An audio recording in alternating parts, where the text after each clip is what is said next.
The yacht for the 37th America's Cup is an AC75. It's the second iteration of this class rule. But it's a new, improved AC75. The boats are about 1 ton lighter. The weight was mainly taken out of the foils, so that makes a big difference. One of the ways we reduced the total weight of the boat was also to reduce the crew from 11 to 8. With these changes in mind, the AC75 should perform a lot better in the lower wind speeds. We want the race to be decided by the sailors and the boat design, not the weather forecast. The boat is capable to sail at a speed up to 4 times the wind speeds, fully powered up in a nice breeze. They travel along at 80, 90 kilometers an hour. The AC75 rule dictates that some aspects of the boat are the same between all competitors. The mast, rigging, foil cant arms and the hydraulic cant system are all standard components across all of the boats. So the cant arms, which are lifted and dropped when the yachts change tack, are really heavy, around the weight of a car. The foil wings are what's carrying the entire weight of the boat.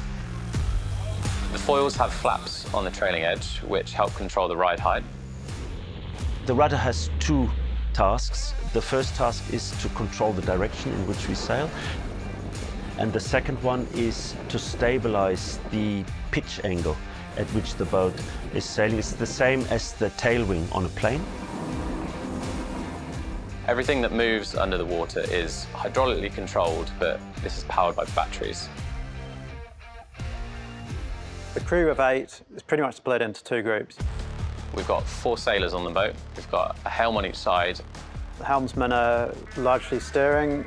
And a flight trimmer on each side as well.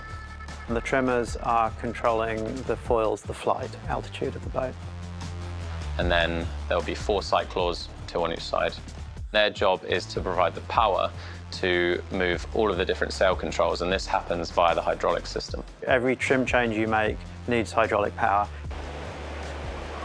Cyclists produce with the legs significantly more energy than grinders with their arms.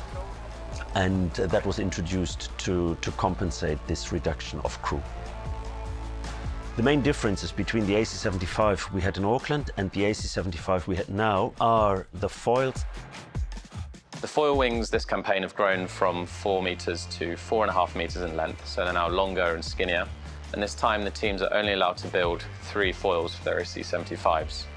And this is where the game can be lost or won. There's a massive amount of design effort going into optimizing the foil construction and shape. Right at the beginning of our design cycle, a lot of the discussion is around the shape of the hull.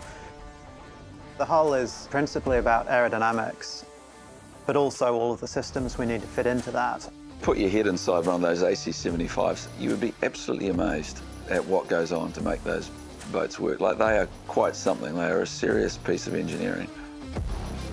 Within that shell, there is hydraulics, pumps, oil circulating around the system, being driven by hundreds of valves, which are controlled by computers, fed instructions from input devices that sailors use to control the boat.